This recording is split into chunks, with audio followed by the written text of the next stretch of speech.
சரி, உங்கள் எல்லோரையும் பாஸ்டர் என்ற நாளிலையும் கூட இயேசு கிறிஸ்துவின் நாமத்தினாலே உங்களை நான் இந்த ஜூம் ஆராதனைக்கு நான் உங்களை வாழ்த்துகிறேன். First time we are trying in Zoom. நம்ம என்ன செய்வோம்? நம்ம the book of Revelation chapter 2 வெளிப்படுத்தின புத்தகம் 2வது அதிகாரத்துக்கு நாம் வருவோம். Turn your Bible, open your Bible, turn to book of Revelation chapter 2. இன்றைக்கு 12வது வசனத்திலிருந்து நாம் வாசிக்க போகிறோம்.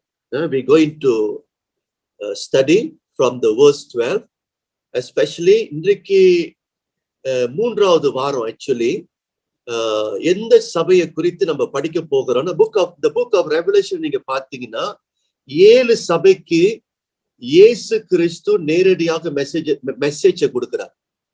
This book of Revelation, especially chapter 2 and chapter 3 நீங்க வாசிச்சீங்கன்னா 7 சபைக்கு இயேசு கிறிஸ்து வார்த்தையை கொடுக்கிறார். சரி, இன்றைக்கு அந்த 3வது சபை சர்ச் ஆஃப் பெர்கமம் குறித்து அந்த செய்தியை நம்ம என்ன செய்ய போகிறோம், படிக்க போகிறோம்.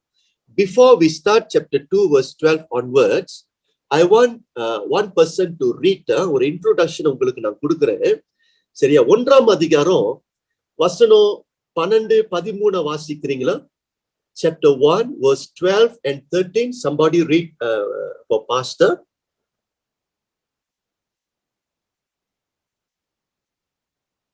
Maybe Raymond can help or Padma, Sister Padma can help.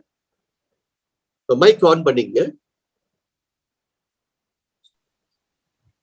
அப்பொழுது என்னுடனே பேசின சத்தத்தை பார்க்க திரும்பின போது 7 பொன் குத்து விளக்குகளையும் அந்த 7 குத்து விளக்குகளின் மத்தியிலே நிலையங்கி தரித்து மார்பருகே பொற்கச்சை கட்டியிருந்த மனுஷகுமாரனுமானவரையும் கண்டேன். Okay, thank you. I turned around to see the voice that was speaking to me.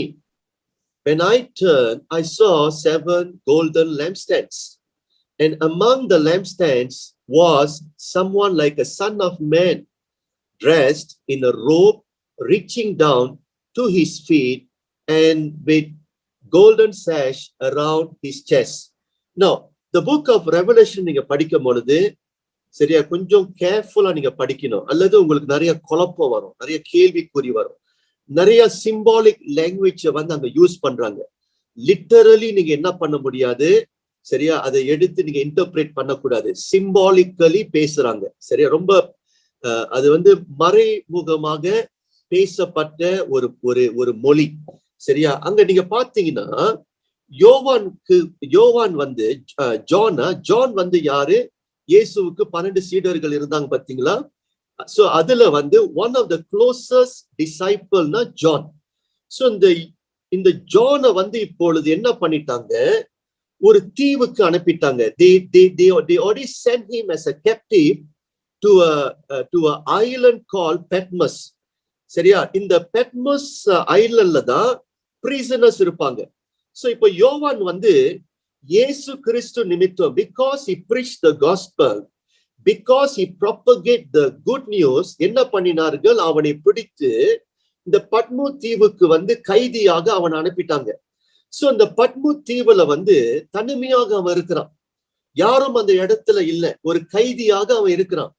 So அந்த மாதிரி ஒரு ஒரு ஒரு ஒரு ஒரு ஒரு ஒரு கஷ்டமான ஒரு நிலையில, ஒரு தனிமை மத்தியில கர்த்தர் என்ன பண்ணுகிறார், அவனுக்கு ஒரு தரிசனத்தை கொடுக்கிறார். என்ன தரிசனத்தை கொடுக்கிறாரு? சற்று நம்ம வாசிச்ச வசனத்துல நீங்க பாத்தீங்கன்னா, he saw 7 golden lampstands, 7 சரியா குத்து விளக்கு அவன் பார்க்கிறான். அந்த குத்து விளக்கு மத்தியில யாரு நிக்கிறா? ஒரு மனுஷகுமாரன் நிக்கிறாரு. அந்த மனுஷகுமாரன் யாரு? இயேசு கிறிஸ்து. அப்படி என்றால் அதோடைய அர்த்தம் என்ன? நான் ஆரம்பத்துல சொன்ன சிம்பாலிக் லாங்குவேஜ் சொல்லி, அந்த சிம்பாலிக் லாங்குவேஜுக்கு என்ன இருக்குது, அர்த்தம் இருக்குது. சோ நீங்க அதே அதிகாரம் 20வது வசனத்தை நீங்க வாசிச்சுன்னா உங்களுக்கு அதோடைய அண்டர்ஸ்டாண்டிங் உங்களுக்கு வருது. அந்த 7 குத்து விளக்கு இருக்குது பாத்தீங்களா? It stands for 7 churches, 7 சபைகள். அப்போ 7 சபைகள் மத்தியில யாரு நிக்கிறா? இயேசு கிறிஸ்து நிற்கிறாரு அப்படி என்றால் அதோடைய அர்த்தம் என்ன? ஜீசஸ் வந்து எங்க இருக்கிறாரு? சபைகள் மத்தியில இருக்கிறார், சபையார்கள் மத்தியில இருக்கிறார். That's why புதிய ஏற்பாட்டுல இயேசு என்ன சொன்னாரு? நான் துதிகள் மத்தியிலே நான் வாசம் செய்வேன். எந்த இடத்திலே என் பிள்ளைகள் என் நாமத்தினாலே கூடி வரார்களோ அங்கே நான் வருவேன் என்று சொன்னாரு. சோ கர்த்தருடைய நாமத்திலே கூடி வருகிறவர்கள் யாரு? சர்ச், சபைதான் கர்த்தருடைய நாமத்திலே கூடி வருகிறவர்கள். அப்போ கர்த்தர் வந்து நம்ம நடுவிலே வாசம் செய்கிறார். சோ இப்போ கர்த்தர் ஏன் அவர்கள் நடுவிலே வாசம் செய்கிறார்? ஒரு கேள்வி. Why Jesus stood among the lampstand? Jesus வந்து சபையை வந்து அப்சர்வ் பண்றாரு. சபையில வந்து என்ன நடக்குது? சபை வந்து அவருடைய திட்டத்தின்படி போய்கொண்டிருக்குதா? சபையோடைய பலன் என்ன? சபையோடைய பலவீனம் என்ன? இன்னும் சபைக்கு என்ன கற்றுக் கொடுக்க வேண்டும் so that they can progress என்று சொல்லி சர்ச்சை மானிட்டர் பண்ணி, சரியா, சர்ச்சை வந்து இப்பொழுது அவர் என்ன பண்றாரு? சர்ச்சுக்கு வந்து ரிப்போர்ட்ஸ் கொடுக்கிறாரு. You get the point? So முதல் 2 வாரத்துல சரியா எபேசியர் சபையை குறித்து நம்ம படித்தோம், சிமியானா சபையை குறித்து நம்ம படித்தோம். இன்றைக்கு நம்ம என்ன செய்ய போகிறோம்? பெர்கமும் சபையை குறித்து இயேசு என்ன சொல்லுகிறார் என்று சொல்லி நம்ம பார்க்க போகிறோம். நல்ல கவனிங்க, நம்ம இந்த மெசேஜை நம்ம லிசன் பண்ணும் பொழுது யூ மஸ்ன்ட் திங்க் இந்த செய்தி வந்து அன்றைக்கு ஒரு சர்ச் இருந்துச்சு, அந்த சர்ச் பேரு பெர்கமும், அந்த சபைக்கு தான் எழுதப்பட்ட நிருபம் என்று சொல்லி படிக்க கூடாது. We must able to apply that lesson to our local church and even to our own life. அப்படி நீங்க அப்ளை பண்ணும் பொழுதுதான் சரியா அது ரெலவெண்டா இருக்கும். பாஸ்டர் கூட இருக்கிறீங்களா நீங்க? சரியா? Okay. Now what is the message God gave to the church of Pergamum? சரியா? Turn to chapter 2 now. 2வது அதிகாரத்துக்கு எல்லாரும் வருவோம். சரியா? 2வது அதிகாரத்துக்கு வந்த பிறகு ஒரு short introduction about this search. சரி, வாசிங்க பொழுது 12-13 வாசிங்க. சர்ச், அந்த சர்ச் குறித்து ஒரு இன்ட்ரோடக்ஷன், வெரி ஷார்ட் இன்ட்ரோடக்ஷன். பெர்காமு சபையின் தூதனுக்கு நீ எழுத வேண்டியது என்னவெனில், இருபுறமும் கருக்குள்ள பட்டயத்தை உடையவர் சொல்லுகிறதாவது, உன் கிரியைகளையும் சாத்தானுடைய சிங்காசனம் இருக்கிற இடத்தில் நீ குடியிருக்கிறதையும், நீ என் நாமத்தை பற்றி கொண்டிருக்கிறதையும், சாத்தான் குடிக்கொண்டிருக்கிற இடத்திலே உங்களுக்குள்ளே எனக்கு உண்மையுள்ள சாட்சியான அந்திப்பா என்பவர் கொல்லப்பட்ட நாட்களிலும் என்னை பற்றும் விசுவாசத்தை நீ மறுதலியாமல் இருந்ததையும் அறிந்திருக்கிறேன். Okay, thank you. Now English la vasikren. You see the message Jesus gave to the church. I know where you live, where Satan has his throne. Yet you remain true to my name. You did not renounce your faith in me. Not even in the days of Antipas, my faithful witness, who was put to death in your city where Satan lived. நீங்க ஒரு வசனத்தை நீங்க கவனிங்க. சாத்தா தங்குற இடம், சாத்தானுடைய சரியா thrown என்று சொல்லி ஆங்கிலத்தில் எழுதியிருக்குது. where Satan lived, சரியா, where Satan has his throne என்று சொல்லி எழுதியிருக்குது. அப்படின்னா இங்க இயேசு இந்த சபையை குறித்து என்ன சொல்றாரு? இவங்க தங்குற இடம் வந்து எந்த இடத்துல தங்குறாங்க? சாத்தானுடைய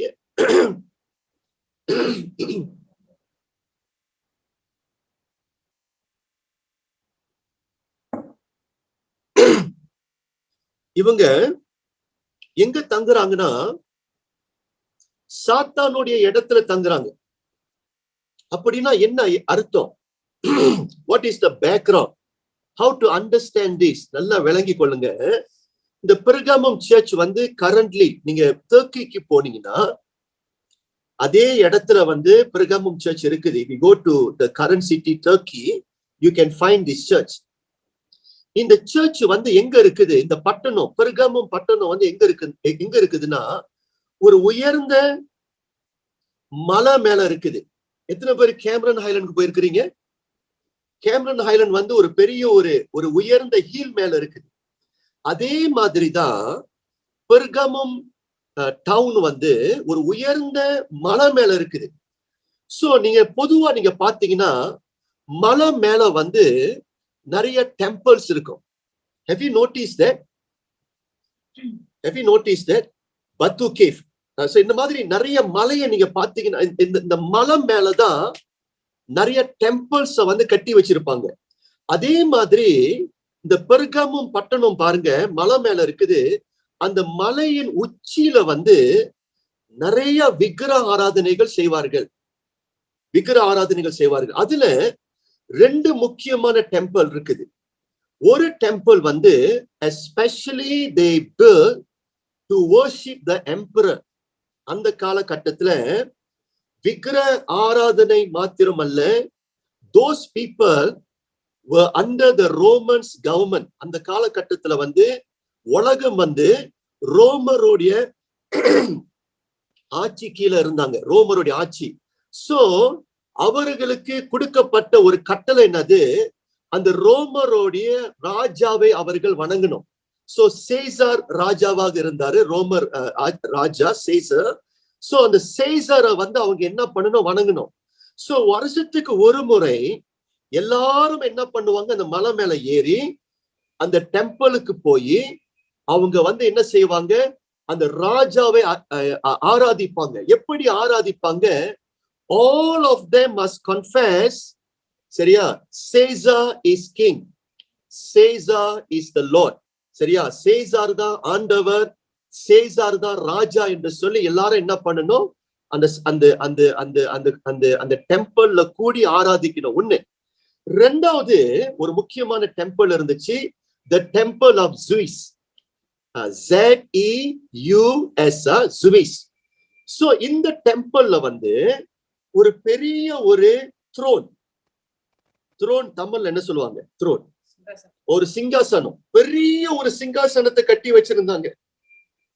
பிகாஸ் தே பிலீவ் வானத்தையும் பூமியும் படைத்த கடவுள் வந்து நாங்கள் கட்டின இந்த டெம்பிள்ல தான் உட்கார்ந்து இருக்கிறாரு. அதாவது இந்த மலையின் உச்சியில வந்து கடவுள் வந்து உட்கார்ந்து இருக்கிறாரு. அவர்தான் சேவியர், அவர்தான் சுகம் கொடுக்கிறவர் என்று சொல்லி அந்த கடவுளுக்கு என்று சொல்லி பெரிய ஒரு த்ரோனை வந்து கட்டி வச்சிருந்தாங்க. Because they believe the god of the god வந்து என்ன பண்ணுகிறாரு, அந்த மலை மேல வந்து உட்கார்ந்து இருக்கிறார் என்று சொல்லி ஜனங்களுக்கு நம்பிக்கை. சோ அந்த கடவுளுக்கு அவங்க என்ன பண்ணுவாங்க, காவல் கொடுப்பாங்க. They will offer sacrifices and நிறைய ஃபெஸ்டிவல் அந்த இடத்துல என்ன பண்ண நடக்கும். So can you imagine இந்த பட்டணத்துல வந்து நிறைய ஐடல் வர்ஷிப்பிங் நடந்து கொண்டிருந்துச்சு. சோ இது மத்தியில தான், இந்த பட்டணத்துல தான் ஒரு சின்ன ஒரு சபை. Can you get the point? That's why Jesus வந்து அந்த சபைக்கு வந்து செய்தியை கொடுக்கும் பொழுது அந்த சபையை குறித்து என்ன சொன்னாரு, நீங்க யார் மத்தியில இருக்கிறீங்க, சாத்தானுடைய கோட்டை மத்தியில இருக்கிறீங்க. அப்போ you can get the idea. நான் சொல்றேன், 2 ராஜ்யம். ஒன்னு கர்த்தருடைய ராஜ்யம் சபை, ரெண்டாவது ராஜ்யம் என்ன ராஜ்யம், பிசாசோடைய ராஜ்யம். சோ இந்த 2 ராஜ்யத்துக்கு யுத்தம் நடக்குது. இப்போ நல்லா யூகித்து பாருங்க, அந்த சபைக்கு வந்து ஆவிக்குரிய ரீதியில வந்து தாக்கம் வருமா வராதா? நிச்சயமா தாக்கம் வரும். warfare, spiritual warfare. You must understand, சாத்தான் என்ன பண்றான், இப்போ அவனுடைய ராஜ்யத்தை கட்டுறான். சபையின் மூலியமாக தேவனுடைய ராஜ்யம் கட்டப்படுது. சாத்தானுடைய ஆட்கள், சாத்தானுடைய ராஜ்யம், சாத்தானுடைய தலைவர்கள் ஒரு பக்கம், இன்னொரு பக்கத்துல வந்து கர்த்தருடைய ராஜ்யம், கர்த்தருடைய ஜனம், கர்த்தருடைய தலைவர்கள். சரி, அந்த 2 பக்கத்துல வந்து பயங்கர யுத்தம் நடந்து கொண்டு இருக்குது. யுத்தம் என்று சொல்லும் பொழுது I am talking about spiritual warfare. சரி, அதே மாதிரி நம்ம பட்டணத்தை எடுத்துக்கிட்டீங்கன்னா அக்கம் பக்கத்துல நிறைய டெம்பிள் இருக்குது. சோ நமக்கு warfare நடக்குது, நிறைய யுத்தம், மந்திர அந்த நிறைய மந்திர சக்திகள், witchcraft power, சரியா?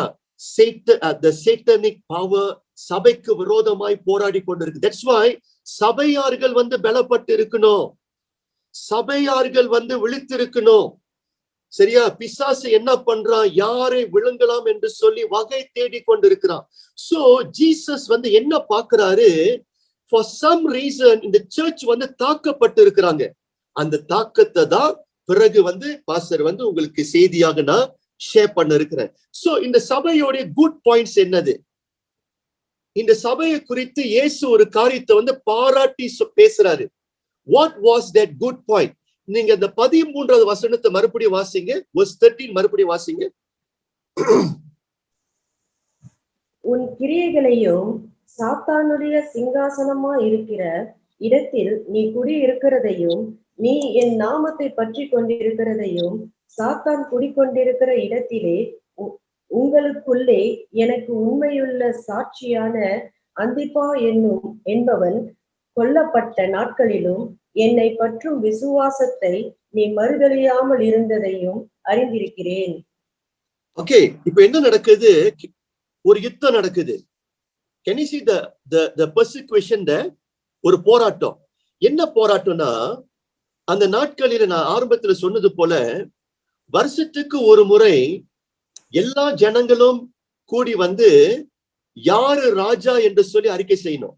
Caesar the king, Caesar the lord என்று சொல்லி எல்லாரும் அறிக்கை செய்யணும். சோ எல்லா ஜனங்களும் என்ன பண்ணுவாங்க? அந்த திருவள்ளால வந்து கூடி வந்து சேசார் தான் ஆண்டவர், சேசார் தான் ராஜா என்று சொல்லி அறிக்கை செய்வார்கள். ஆனா யாரு அறிக்கை செய்யல? இந்த சபையில இருக்கின்ற ஒரு தலைவன் அறிக்கை செய்யல. அவனுடைய பெயர் தான் Antipas. Can you see the word Antipas there? இந்த ஆன்டிபஸ் யாருன்னா, நிறைய ஸ்காலர்ஸ் believe அவர் தான் ஒருவேளை அந்த சபைக்கு வந்து போதகராக இருந்திருக்கலாம்னு சொல்றாங்க. He could be the church leader, he could be the pastor. So ஒரு பரீட்சை நேரத்துல எல்லாரும் அறிக்கை செய்யும் பொழுது யாரு வந்து கூடி வரல, யாரு வந்து அறிக்கை செய்யல? ஆன்டிபாஸ் வந்து அறிக்கை செய்யல. ஆன்டிபாஸ் மாறாக என்ன சொன்னாரு? ஜீசஸ் த லார்ட் சொன்னாரு. இயேசுவே ஆண்டவர் என்று சொல்லுகிறாரு. That's why நீங்க அந்த வசனத்தை பாத்தீங்கன்னா, you remain true to my name.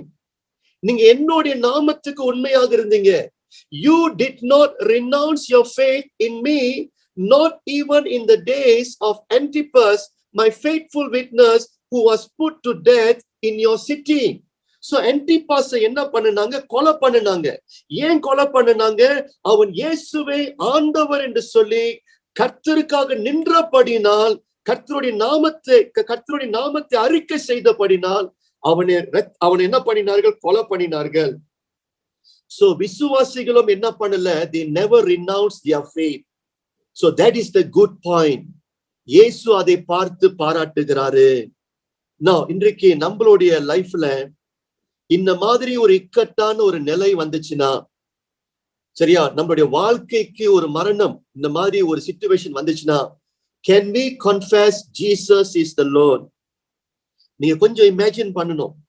Let's say அரசாங்கம் சொல்றாங்க, நீங்க எல்லாரும் இயேசு கிறிஸ்துவை வணங்கக்கூடாது, இயேசு கிறிஸ்து தெய்வம் என்று நீங்க சொல்லக்கூடாது, பைபிளை படிக்க கூடாது, சர்ச்சுக்கு போகக்கூடாது என்று சொல்லி சட்ட திட்டங்கள் வந்தால் நாம் என்ன செய்ய போகிறோம்? சரியா, இன்னைக்கு கர்த்தர் இந்த கேள்வியை உங்களுக்கு கேட்கிறாரு. ஆன்டிபாஸை போல நிற்க முடியுமா? அந்த சபையார்கள் போல எல்லா இடுக்கண் மத்தியிலே, போராட்டத்தின் மத்தியிலே இயேசுவே ஆண்டவர் சொல்ல முடியுமா? இது ஒரு பெரிய ஒரு கேள்விக்குறியாக இருக்குது. சரியா, again I want to ask another question. In the time of pandemic எத்தனையோ ஜனங்கள் மாண்டு போயிருக்கிறார்கள். இந்த காலகட்டத்திலும் இயேசுதான் என்னுடைய ஆண்டவர் என்று சொல்ல முடியுமா? அப்படி சொன்னால் கர்த்தர் உங்களுடைய அறிக்கையை கர்த்தர் பார்த்து கொண்டிருக்கிறார். ஒரு காரியத்தை நம்ம செய்வோமா? உங்க வீட்டிலே எல்லாரும் வாய்களை திறந்து இயேசுவே ஆண்டவர் சொல்லுங்க. Say Jesus is the Lord சொல்லுங்க. In spite of all situation, in spite of all the tough time, in spite all my tribulation, Jesus is my Lord என்று சொல்லி நம்ம வாழ வேண்டும். எல்லாரும் ஒரு ஆமென் சொல்லுங்க. இதுதான் நம்மளுடைய அறிக்கை, இதுதான் நம்மளுடைய டெஸ்ட். இன் திஸ் வே சாத்தான் என்ன பண்றான், அந்த சபையை சோதிக்கிறான். த்ரூ த பெர்சிக்யூஷன் சோதிச்சா, ஆனா சாத்தான் என்ன பண்ண முடியல, மேற்கொள்ள முடியல. ஆனா இப்போ செகண்ட் பகுதிக்கு வர, அந்த சர்ச்சுக்கு வந்து இப்பொழுது தோல்வி வந்துருச்சு.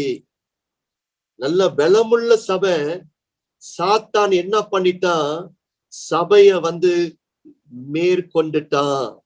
சோ இயேசு முதலாவது பாராட்டினாரு, இரண்டாவதாக இயேசு சபைக்கு விரோதமாய் பேசுகிறாரு. Jesus saw some bad things happening in the church. What was that bad things? அது நன்றாய் நம்ம வாசிப்போம் இப்பொழுது. சரி, தொடர்ந்து நீங்க வாசிங்க. இப்பொழுது 14 16 வசனத்தை வாசிப்போம். verse 14 to verse 16 வாசிங்க. ஆகிலும் சில காரியங்களை குறித்து உன் பேரில் எனக்கு குறை உண்டு. விக்கிரகங்களுக்கு படைத்தவைகளை புசிப்பதற்கும் வேசித்தனம் பண்ணுகிறதற்கும் ஏதுவான இடரலை இஸ்ரவேல் புத்திரர் முன்பாக போடும்படி பாலாக் என்பவனுக்கு போதனை செய்த பிலேயாமுடைய போதகத்தை கைக்கொள்ளுகிறவர்கள் உன்னிடத்தில் உண்டு. அப்படியே நிக்கலோய் மதஸ்தருடைய போதகத்தை கைக்கொள்ளுகிறவர்களும் உன்னிடத்தில் உண்டு. அதை நான் வெறுக்கிறேன்.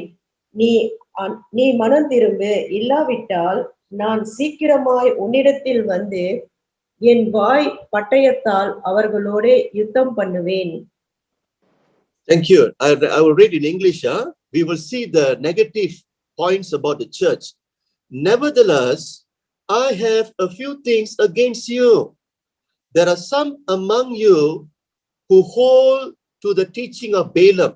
Underline the word some among you. Adha underline பண்ணுங்க. ஒரு சிலர். There are some among you, not all the churches members, some among you who hold to the teaching of Balaam, who taught Balak to entice the Israelites to sin so that they ate food sacrificed to idols and committed sexual immorality. Likewise, you also have those who hold to the teaching of the Nicolaitans. Verse 16, repent therefore, otherwise I will soon come to you and will fight against them with the sword of my mouth. Can you see the points? இப்ப இயேசு என்ன பண்றாரு, முதலாவது ஒரு அன்பான ஒரு தோன்ல பேசினார், அவர்களை பாராட்டினார், அவருடைய முதுவை வந்து அவர் என்ன பண்றார், தட்டி கொடுத்தாரு. இப்போ இரண்டாவதாக பேசும்பொழுது கடினமாக பேசுறாரு. மனம் திரும்பு, repent, I can see something wrong with your life. உங்க சர்ச்சில் வந்து ஒரு சிலர் வந்து தவறாய் நடந்து கொண்டிருக்கிறீங்க. Church Christ century take note. ஒரு சிலர் தவறாக நடக்கிறீங்க. எப்படி சபைக்குள்ளாக தவறு வந்தது? through wrong teaching, through wrong doctrines. அதாவது எப்படி பிசாசு இந்த பலம் உள்ள சபைக்குள்ளா எப்படி வந்தானா, தவறான போதனை மூலியமாக வந்தான். நான் ஒரு காரியத்தை நான் சொல்றேன், நம்ம கேர்ஃபுல்லா இல்லைன்னா சர்ச்சுக்குள்ளாக யாரு வந்துருவா, பிசாசு வந்துருவான். சரியா? எப்படிப்பட்ட சபையாக இருந்தாலும், நல்ல விசுவாசிகள் இருந்தாலும், இரத்த சாட்சியாக மரிக்கக்கூடிய தலைவர்கள் விசுவாசிகள் இருந்தாலும், நான் சொல்றேன், இந்த பிசாசானவன் தந்திரமானவன். எப்படி சர்ச்சுக்குள்ளாக வந்துட்டா, false teaching. That's why அங்க வசனம் என்ன சொல்லுது, false teaching, teaching of Balaam என்று சொல்லி எழுதியிருக்குது. Now talking about false teaching சொல்லும் பொழுது நல்லா எக்ஸ்பிளைன் பண்றேன். ரெண்டு விதமான தவறான உபதேசம், two kind of false teaching. முதலாவது Balaam's teaching. முதல் false teaching என்னது சொல்லுங்க? Balaam false teaching. தமிழ்ல வந்து பிலியாம் சொல்லி எழுதியிருக்குது. பிலியாமுடைய தவறான போதனை ஒண்ணு. ரெண்டாவது ராங் டீச்சிங் என்னதுன்னா, அந்த வசனம் 15 நீங்க பாத்தீங்கன்னா நைகோலட்டன்ஸ், தமிழ்ல வந்து நிக்கோலட்டன்ஸ் சொல்லி எழுதி இருக்குது.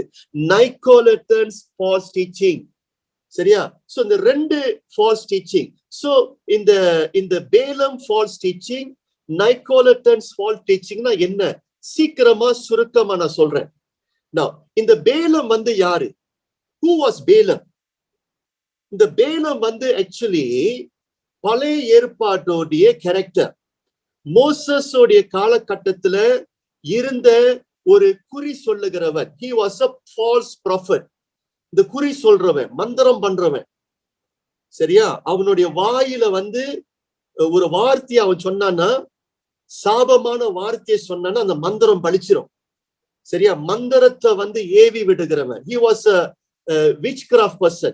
He do witchcraft, மந்திரவாதி. சோ பழைய ஏற்பாட்டுல இஸ்ரவேல் ஜனங்கள் வண்ணாந்தரத்துல நடந்து வரும்பொழுது இவன் என்ன பண்ணுனா, சரியா, பாலா ராஜா என்ன பண்றாரு? இவனுக்கு பணத்தை கொடுக்கிறாரு. கிங் பேலா என்ன பண்றாரு? He gave so much of money to this person to do witchcraft. Alright? எதற்கு? பாலா ராஜாவுக்கு பயம். இந்த யூதர் ஜனங்கள், இஸ்ரவேல் ஜனங்கள் வந்து, சரியா, அந்த மோவாப் தேசத்தை வந்து மேற்கொண்டுருவாங்கன்னு சொல்லி பயத்துல அவர் என்ன பண்ணுகிறாரு? இந்த மந்திரவாதியை அழைத்து வந்து, சரியா, மந்திரம் பண்ண சொன்னாரு, சபிக்க சொன்னாரு. ஏன்னா இந்த மனுஷன் வந்து சபிச்சானா எல்லாம் நடந்துரும். இதெல்லாம் நீங்க எங்க வாசிக்கலாம்? The book of Numbers chapter 22, 23, 24, 25, chapter 31 நீங்க வாசிக்கலாம். வீட்டுல டைம் இருந்தா நீங்க வாசிங்க. எப்படி மந்திரத்தை ஏவுனான்னு சொல்லி எல்லாத்தையும் நீங்க வாசிக்கலாம். Book of Numbers 22, 23, 24, 25 and chapter 31. சரியா? சோ இவன் என்ன பண்றான் பாருங்க, நிறைய பணத்தை எடுத்துக்கொண்டு, ராஜா கொடுக்கிறார் என்று சொல்லி பணத்தை எடுத்துக்கொண்டு 3 முறை மந்திரத்தை ஏவுறான், குறி சொல்றான், சபிக்கிறான். யார சபிக்கிறான்? இஸ்ரவேல் ஜனங்களை சபிக்கிறான். இதுக்கு முன்ன வந்து யாராவது இவன் சபிக்கும் பொழுது அப்படியே நடந்துரும். நோய ஒரு சீக்க வந்து அவன் ஏவி விட்டுட்டானா ஜனங்களுக்கு சீக்கு வந்துடும். நீ அழிஞ்சு போயிரு என்று சொன்னானா ஜனங்க அழிஞ்சு போயிருவாங்க. அவ்வளவு வல்லம் அவனுக்கு இருந்துச்சு. He had that kind of satanic power. இப்போ இந்த இஸ்ரவேல் ஜனங்கள் வரும் பொழுது மந்திரத்தை அவன் ஏவி விடும் பொழுது மந்திரம் பலிக்கல. முதல் முறை மந்திரத்தை ஏவி விடுறான், ஒண்ணுமே நடக்கல. 2வது முறை ஏவி விடுறான், மந்திரம் பலிக்கல. 3வது முறை, சரியா, அவன் விச்கிராஃப்ட வந்து ஏவி விடுறான், ஒண்ணுமே நடக்கல. ஏனென்றால் பிலியாம் என்னத்தை பார்க்கிறானா, இந்த இஸ்ரவேல் ஜனங்கள் நடுவில் யாரு இருக்கிறா? கர்த்தர் இருக்கிறார். அல்லேலூயா. இஸ்ரவேல் ஜனங்கள் மத்தியில யாரு இருக்கிறார்? கர்த்தர் இருக்கிறார். இஸ்ரவேல் ஜனங்களுக்கு விரோதமாய் மந்திரங்கள் இல்லை. இஸ்ரவேல் ஜனங்களுக்கு விரோதமாய் குறி சொல்லுகிற ஆவி கிரியை செய்ய முடியல. ஏனென்றால் இஸ்ரவேல் ஜனங்கள் நடுவில் இருக்கிறவர் யாரு? அவர் கர்த்தர். அவருடைய பலன் எப்படியா இருக்கிறது? காண்டாம் மிருகத்துக்கு ஒப்பாக இருக்குது என்று சொல்லி பிலியாம் ராஜா பாலா ராஜாவை பார்த்து சொல்றான். Can you see? So Bala, the king Bela, he felt so upset. So what will be the strategy now? நம்ம சபிக்கிறோம், விச்கிராஃப்ட் பண்றோம், ஒண்ணுமே நடக்கல. சோ கடைசியில வந்து பிலியாம் என்ன சொல்றான்? In order to overcome them, ஒரே ஒரு வழி இருக்குது. நம்ம என்ன செய்வோம்? நல்ல கவனிங்க. நம்ம ஒரே ஒரு காரியத்தை நம்ம செய்வோம். இஸ்ரவேல் ஆண்கள் மத்தியில, எல்லா ஆண்கள் கேளுங்க, இஸ்ரவேல் ஆண்கள் மத்தியில நம்ம என்ன பண்ணிரோம்? பெண்களை நம்ம அனுப்புவோம். பெண்களை அனுப்பிட்டா அவனுங்க என்ன பண்ணிடுவானுங்க?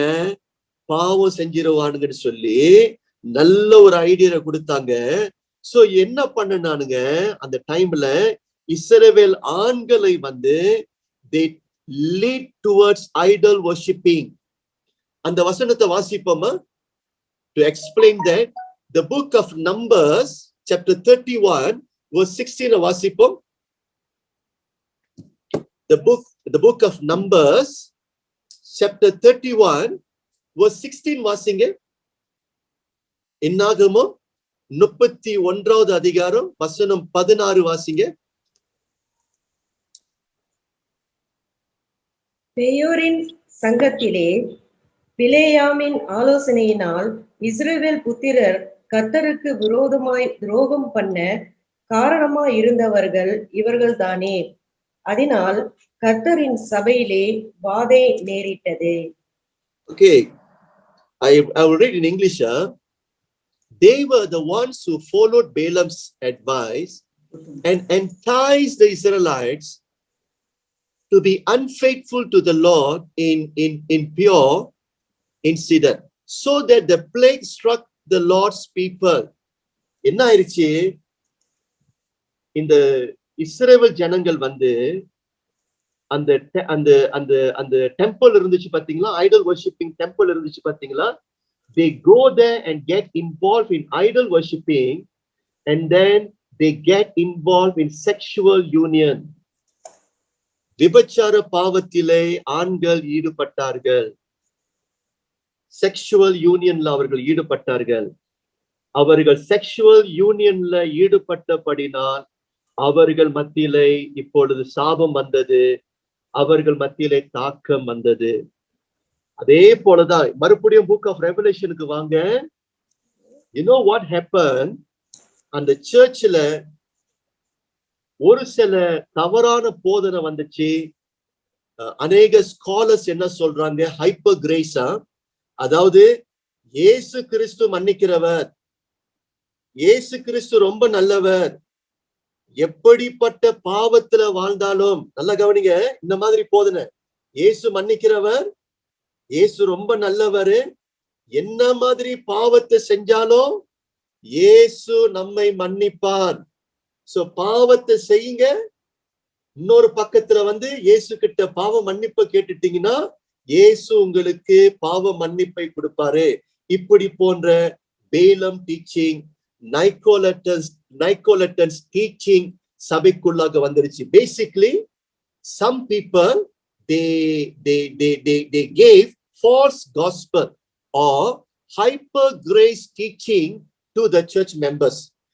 Hyper grace nu சொல்லும் பொழுது misusing God's grace as a license to commit sin. You get the point? உங்களுக்கு விளங்குதா? இயேசுதான் மன்னிக்கிறவரு. Jesus is the one who died for us. So நம்ம என்ன செய்யலாம்? இஷ்டம் போல நம்ம வாழலாம், எப்படி வேணாம் கூட வாழலாம். Alright, I still remember சிங்கப்பூர்ல ஒரு சிங்கப்பூர்ல ஒரு மேன், ஒரு Christian man, he is going to this kind of church, hyper grace church. சரியா? So அவர் ஒரு காரியத்தை சொன்னாரு. he is a married man, கல்யாணம் பண்ணி பிள்ளைகள் இருக்கிறாங்க. at the same time அவருக்கு என்ன சொல்லுவாங்க, he is having affair with another woman. Alright, வீட்ல மனைவி பிள்ளைங்க இருக்கிறாங்க. at the same time Christian man going to church regularly, சர்ச்ல வந்து ஊழியம் செய்றாரு, having affair with another woman. So அப்போ another pastor from another church அவரை கவுண்டர் பண்ணும் பொழுது, ஐயா நீங்க பாவத்துல வாழ்றீங்க, நீங்க இந்த மாதிரி பாவத்துல வாழக்கூடாது, you are committing adultery, you are living in a sexual sin என்று அவரை கவுண்டர் பண்ணும் பொழுது, சொல்லும் பொழுது அவர் என்ன சொன்னாரு, who are you to judge me? Who are you to judge me? இயேசு என்னுடைய பாவத்தை மன்னிச்சிட்டாரு. I am only accountable to Jesus. If Jesus forgive me, who are you to judge me? என்று அந்த வார்த்தையை சொன்னாரு. இயேசு என்னை மன்னிச்சிருக்கிறாரு, சரியா? நியாயம் தீர்க்க உங்களுக்கு அதிகாரம் இல்லை, எப்படி வேணா கூட வாழுவேன், என்னுடைய இயேசு பாவ மன்னிப்பை கொடுக்கிறவர் என்று சொல்லி அந்த மாதிரி எக்ஸ்ட்ரீம்ல அவர் வாழ்ந்து கொண்டிருக்கிறாரு. Can you see? So this is how some of the church members பாவத்திலே அவர்கள் வாழ்ந்தார்கள். என்ன பாவம்? பொதுவாக generally sexual sin. எல்லாரும் சொல்லுங்க, sexual sin சொல்லுங்க, sexual sin. Now இத குறித்து கொஞ்சம் நம்ம என்ன பண்ணுவோம், ஸ்டடி பண்ணுவோம். ஜீசஸ் இத பார்க்கறாரு. Jesus was so particular. சபை வந்து இப்பொழுது கரைப்பட்டு இருக்கிறது. சோ இந்த செக்ஷுவல் சீனை குறித்து நம்ம படிக்க போகிறோம். ஒரு 3 பாயிண்ட்ஸ் நான் உங்களுக்கு சீக்கிரமா கொடுக்க போகிறேன். The danger of sexual sin. The danger of sexual sin. முதலாவது, what is the danger of this sexual sin? Point number 1, it will contaminate the believers. Point number 1, sexual sin will contaminate the believers. அதாவது இந்த பாவத்தோடைய விளைவு என்னதுன்னா, இந்த பாவத்தோடைய ஆபத்து என்னது? விசுவாசியை கரைப்படுத்தும். விசுவாசியை கரைப்படுத்தும். நல்ல கவனிங்க, நம்ம எல்லாரும் ஒரு காலகட்டத்துல வந்து இருளுக்குள்ளாக இருந்தோம். ஒரு காலகட்டத்துல உலையான சேற்றிலே வாழ்ந்து கொண்டிருந்தோம். ஒரு காலகட்டத்துல வந்து பாவத்துல வாழ்ந்தோம். ஆனா இயேசு கிறிஸ்துவை ஏற்றுக்கொண்ட பிறகு அந்த பாவ வாழ்க்கையிலிருந்து, இருளிலிருந்து கர்த்தர் நம்மளை என்ன பண்ணிட்டாரு? ஆச்சரியமான ஒளிக்குள்ளா இழுத்துட்டு வந்துட்டாரு. சோ இப்போ நம்ம யாரு? பரிசுத்தத்துக்காக அழைக்கப்பட்டவர்கள். We are called to be holy people. We are called to be people of light. அந்தகார இருளில் இருந்து அழைக்கப்பட்டவர்கள். சோ இயேசு கிறிஸ்துவோட நோக்கம் என்னது? நம்ம வந்து சுத்தமாக இருக்க வேண்டும், பரிசுத்தமாக வாழ வேண்டும் என்று சொல்லி, அதற்காக நீங்களும் நானும் அழைக்கப்பட்டிருக்கிறோம். We are called to be sanctified people. Am I right? Is that true? பாருங்க, அதை உறுதிப்படுத்துவோம். நம்ம 1 பேதுரு 2வது அதிகாரம் வசனம் 9. 1 Peter chapter 2 verse 9 வாசிப்போமா? 1 Peter chapter 2 verse 9 வாசிங்க.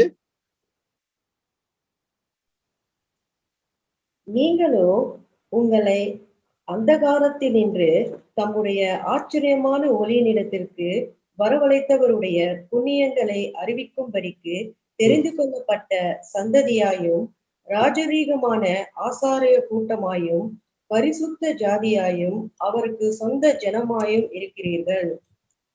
But you are a chosen people. நம்ம தெரிந்து கொள்ளப்பட்டவர்கள். A royal priesthood, a holy nation, God's special possession, that you may declare the praises of him who called you out of darkness into his wonderful light. We are people of light. We are people called to be holy. We are God's special possession. We are the chosen one. So இதுதான் நம்மளுடைய image, இதுதான் நம்முடைய பரிசுத்தம். So இதற்காக அழைக்கப்பட்டிருக்கிறோம். So sexual scene வரும்பொழுது நம்ம கரைப்படுகிறோம். இந்த இமேஜ் வந்து being marred. You get the point? So இயேசு என்ன பார்க்கிறாரு? பரிசுத்தத்துக்காய் அழைக்கப்பட்ட என் பிள்ளைகள் இப்பொழுது கரைப்படுகிறார்கள். எப்படி? Sexual scene. Be careful. எல்லாம் நல்லா கேட்கணும். Sexual scene will corrupt you. Firstly, ரெண்டாவது, the danger of sexual sin என்னது? It can spread fast within the church like a cancer. இந்த செக்ஷுவல் சீன் இருக்குது பாத்தீங்களா? சர்ச்சில் வந்து ஒரு நபர், ஒரு விசுவாசி இந்த மாதிரி சரியா விபச்சார பாவத்துல, செக்ஷுவல் பாவத்துல ஈடுபடும் பொழுது சீக்கிரமா அது என்ன பண்ணிரும்? பரவும். Very fast it will spread within the church. சரியா? It is like a cancer, வெளிய தோற்றத்துல பார்க்க முடியாது. ஏன்னா செக்ஷுவல் சீன் சொல்லும் பொழுது வெளிய தோற்றமாக பார்க்க முடியாது. இதெல்லாம் உள்ளான காரியங்கள், சீக்கிரட்டா செய்ய வேண்டிய காரியங்கள். Secretly we are committing sexual sin. So அது உள்ளுக்கு, within, உள்ளுக்கு அது என்ன பண்ணுது? Spread பண்ணுது. So that's why this is very dangerous. பாருங்க, பவுல் என்ன சொல்றாரு? What Paul said, நல்லா நமக்கு விளக்கி சொல்றாரு about this sexual sin. சரியா? வாசிங்க 1 Corinthians chapter 5 verse 6. 1 Corinthians chapter 5 verse 6. 1 கொரிந்தியர் 5வது அதிகாரம் 6வது வசனத்தை வாசிங்க. நீங்கள் மேன்மை பாராட்டுகிறது நல்லதல்ல, கொஞ்சம் புளித்த மா பிசைந்த மா முழுவதையும் புளிப்பாக்கும் என்று அறியீர்களா? Your boasting is not good. Don't you know that little yeast leavens the whole batch of dough? என்ன சொல்றாரு? புளிப்பு மாவு இருக்குது பாத்தீங்களா? இந்த புளிப்பு மாவை வந்து சரி கொஞ்சம் அந்த மாவுல நீங்க போட்டுட்டா அந்த முழு மாவு என்ன பண்ணிருது? பொங்கிருது. எவ்வளவு போட்டோம்? கொஞ்சம் தான் ஈஸ்ட். அந்த கொஞ்சம் ஈஸ்ட் அது என்ன பண்ணுது? இந்த ஹோல் டோ அது என்ன பண்ணுது? பொங்க வைக்குது. சோ பால் என்ன சொல்றாரு? செக்ஷுவல் சீனும் அதே மாதிரி தான். சர்ச்சில் ஒரு விசுவாசி, ஒரு பாஸ்டர், ஒரு தலைவன் இந்த பாவத்துல ஈடுபடும் பொழுது அது சீக்கிரமா அது என்ன பண்ணும்? அது அது அப்படியே அது ஸ்ப்ரெட் பண்ணும்னு சொல்லி நம்மை பார்த்து எச்சரிக்கிறாரு. You got to be very careful. நல்லா கவனிங்க, இதுல ஒரு முக்கியமான ஒரு பாயிண்ட் இருக்குது. அந்த ஸ்ப்ரெட் அதை ஸ்ப்ரெட் பண்ணும்னு சொல்லும் பொழுது என்ன அர்த்தம்? Even pastors also can get affected. Pastors எப்படிப்பட்ட பாஸ்டரா இருந்தாலும் சரியா, நான் வெக்சின் எடுத்துட்டேன் பாஸ்டர். இந்த செக்ஸுக்கு இந்த செக்ஸ் வந்து என்னை மேற்கொள்ளாத படிக்கு நான் வெக்சின் எடுத்திருக்கிறேன் பாஸ்டர். இந்த COVID-19 இந்த வெக்சின் இருக்குது பாத்தீங்களா, அதே போல நாங்கெல்லாம் இன்ஜெக்ஷன் எடுத்துட்டோம் பாஸ்டர். அந்த செக்ஷுவல் சீன் வந்து என்னை மேற்கொள்ளாது. That is very wrong. நல்ல கவனிங்க, தாவீது யாரு? அபிஷேக பெற்றவன், கர்த்தருடைய இருதயத்துக்கு ஏற்ற மனுஷன். தாவீது செக்ஷுவல் பாவத்துல விழுந்தான். தாவீது விழுவும் பொழுது நீங்களும் நானும் விழுந்து போக முடியும். You can be church leader. இரண்டாவது, சாலமன் ராஜா யாரு? a man with wisdom, right? உலகத்திலேயே அவனை போல சிறந்த ஒரு ராஜா யாருமே இல்ல. அவனை கீழே விழுந்தான். so you can say I am a very careful person. சரி, எனக்கு நல்ல ஞானம் இருக்கு கூட சொல்லலாம். no, it not going to spare you. so இந்த sexual scene வந்து எல்லாரையும் பிடிக்கும். you can be young people கவனிங்க, you can be the victims. you can be even நான் சொல்றேன் படிக்கிற பிள்ளைங்களாக இருக்கலாம், teenagers, you can be the victims. you can be the older people கவனிங்க. நோ பாஸ்டர், நாங்க இதெல்லாம் கடந்து வந்துட்டோம். you got to be very careful. இன்னைக்கு ஆவியானவர் நம்ம சபையோடு கர்த்தர் பேசுகிறார். we can be young, we can be old, எல்லாரையும் பிடிக்கும். பெண்கள் வந்து ஹல்லேலூயா ஆமென் சொல்லி கொண்டிருக்க கூடாது. இது வந்து பாஸ்டர் வந்து ஆண்களுக்கு தான் பேசுறாரு, பெண்களுக்கு பேசல. ஏன்னா ஆண்கள் தான் பொதுவா இந்த பாவத்தை செய்வாங்க. நல்லா கவனிங்க, பெண்கள் இல்லாம இந்த பாவத்தை ஆண்கள் செய்யவே முடியாது. நல்லா கவனிக்கணும், பெண்களும் கவனிக்கணும். ஆண்கள், பெண்கள், இளையவர்கள், சரியா, முதியவர்கள் எல்லாருக்கும் இந்த தாக்கம் வரும். சரியா, ஒரு பாஸ்டர் ஜான் மாக்காத்தர், நல்ல ஒரு ஃபேமஸான ஒரு பாஸ்டர், ஒரு சாட்சியை சொன்னாரு. ஒரு நாள் ஹாஸ்பிட்டல் விசிட்டிங் போனாராம். ஒரு மனுஷன் சாகர கட்டத்துல இருக்கிறாரு.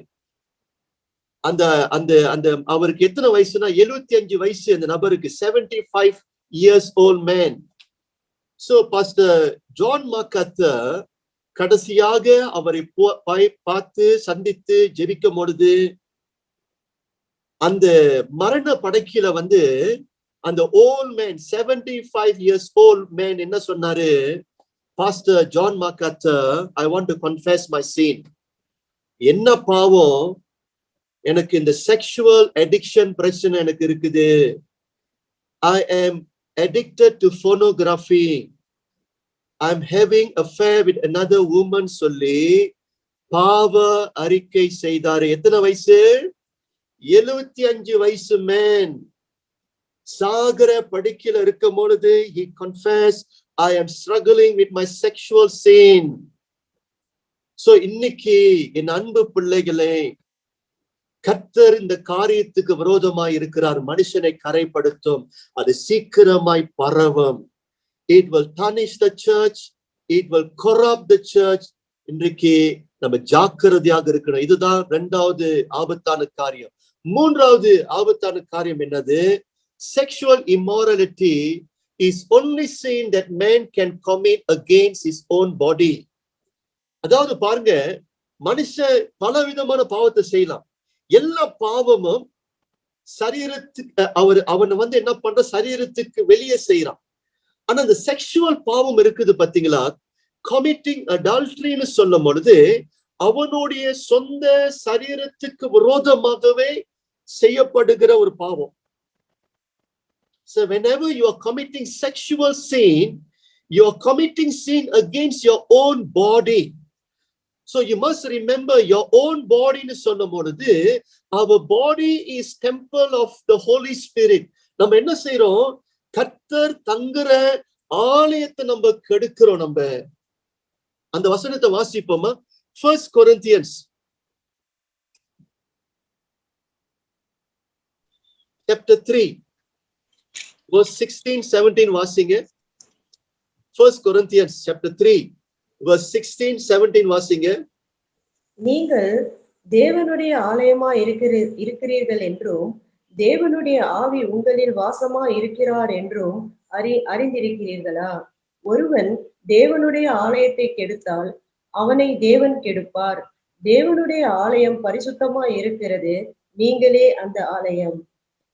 Don't you know that you yourself are God's temple and that God's Spirit dwells in your midst? If anyone destroy God's temple, God will destroy that person. For God's temple is sacred and you together are that temple. நம்ம எல்லாரும் தேவனுடைய ஆலயமாக இருக்கிறோம். என்னுடைய சரீரம் கர்த்தருடைய ஆலயம் சொல்லுங்க. My body is God's temple சொல்லுங்க. So இந்த ஆலயத்தை பரிசுத்தமாய் வைத்துக் கொள்ள வேண்டும். கர்த்தர் அதை விரும்புகிறார். இன்னைக்கு all of us must do this confession. Lord, இந்த சரீரத்தை நான் கரைப்படுத்தாத படிக்கு என்னை பரிசுத்தப்படுத்துங்க. ஆண்டவரே, இந்த செக்ஷுவல் சின்ல இருந்து ஆண்டவரே என்னை பரிசுத்தப்படுத்துங்க என்று சொல்லி கர்த்தர் இடத்துல நம்ம வேண்டி ஜெபிக்க வேண்டும். வேண்டி ஜெபிக்க வேண்டும். கர்த்தர் வந்து என்ன பண்ணுவாரு? நமக்கு உதவி செய்வார். I believe only God can help us. I believe only God can help us at this point of time. சாத்தான் சபைக்கு விரோதமா யுத்தம் பண்றான். பிசாசின் மத்தியிலே தேவ ராஜ்யத்தை கட்டி கொண்டிருக்கிறோம். நல்லா கவனிங்க, நம்ம எல்லாரும் இந்த பலவீனத்திலே வாழ்ந்தால் சபை உலகத்தை மேற்கொள்ள முடியாது. Am I right? நமக்கே இந்த பலவீனத்திலே வாழ்ந்தால் how we can be a witness in this dark world. உலகம் பாவத்துல இருக்குது. சோ இந்த பாவத்துல இருக்கிற உலகத்தை மேற்கொள்ள வேண்டும் என்றால் நாம் பரிசுத்தமாய் இருக்க வேண்டும். அதுதான், அதற்காக நாம் அழைக்கப்பட்டு இருக்கிறோம். இன்னைக்கு இயேசு ஒரு காரியத்தை எதிர்பார்க்கிறார். பரிசுத்தம் உள்ள ஒரு சபையாக நாம் காணப்பட வேண்டும். இன்னைக்கு நம்ம எல்லாரும் என்ன பண்ண வேண்டும்? நம்மை நாம் தாழ்த்த வேண்டும். நம்மை நாம் தாழ்த்தி, ஆண்டவரே எங்களுக்கு பலத்தை கொடுங்க, ஆண்டவரே இந்த செக்ஷுவல் பாவத்தில் இருந்து நாங்கள் வெளியே வர, எங்களுடைய சரீரத்தை கரைப்படுத்தாத படிக்கு எங்க சபை சுத்தமாக இருக்கணும் என்று சொல்லி கர்த்தரிடத்துல வேண்டி நாம் ஜெபிப்போம். கர்த்தர் நம்மை பரிசுத்தப்படுத்துவார். நானே கர்த்தர் உன்னை பரிசுத்த பண்ணுகிற தேவன் என்று சொல்லி கர்த்தர் நமக்கு வாக்குறுதியை கொடுத்திருக்கிறார். ஹல்லேலூயா சொல்லுங்க. சரி, இன்னொரு வசனத்தை நம்ம வாசிப்போம். வாசிச்ச பிறகு பாஸ்டர் முடிக்க இருக்கிறேன். 1 தெசலோனியர் 5வது அதிகாரம் வசனம் 23-24 வாசிப்போமா?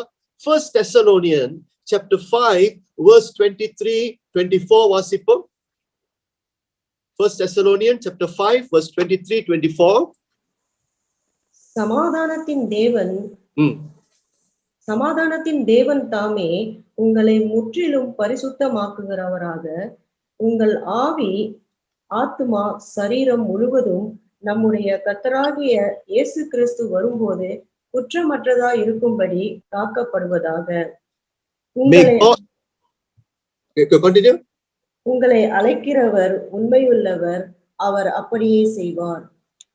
May God himself, the God of peace, sanctify you through and through.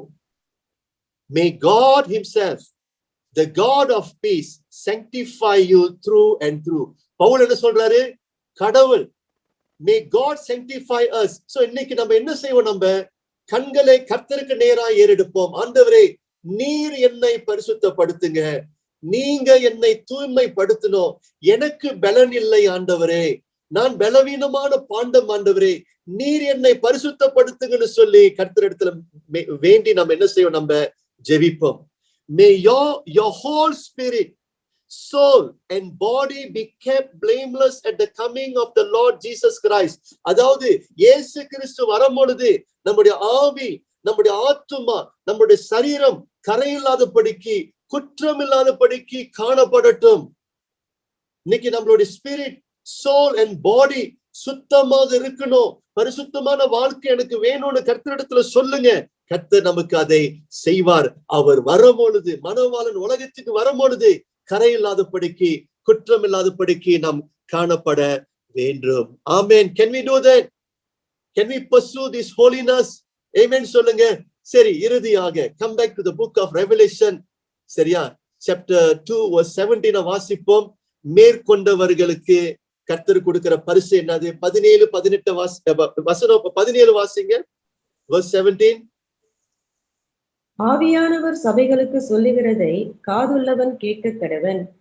ஜெயம் கொள்ளுகிறவனுக்கு நான் மறைவான மன்னாவை புசிக்க கொடுத்து அவனுக்கு வெண்மையான குறிக்கல்லையும் அந்த கல்லின் மேல் எழுதப்பட்டதும் அதை பெறுகிறவனே அன்றி வேறு ஒருவனும் அறியக்கூடாததுமாகிய புதிய நாமத்தையும் கொடுப்பேன் என்றெழுது. தியத்தீரா சபையின் தூதனுக்கு, whoever has ears, let them hear what the Spirit says to the churches. To the one who is victorious, I will give some of hidden manna.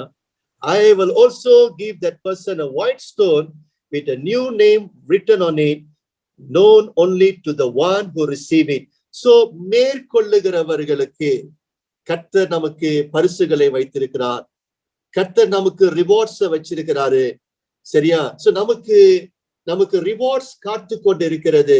யாருக்கு? only those who overcomes. ஆண்டவர் இடத்தில் நம்ம ஜெபிக்கிறது, ஆண்டவரே நாங்கள் மேற்கொள்ள வேண்டும். We got to be the overcomers.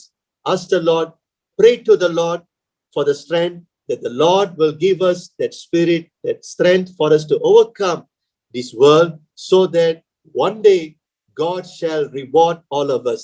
Amen. ஆசீர்வாதமா இருந்துச்சு உங்களுக்கு? Praise the Lord.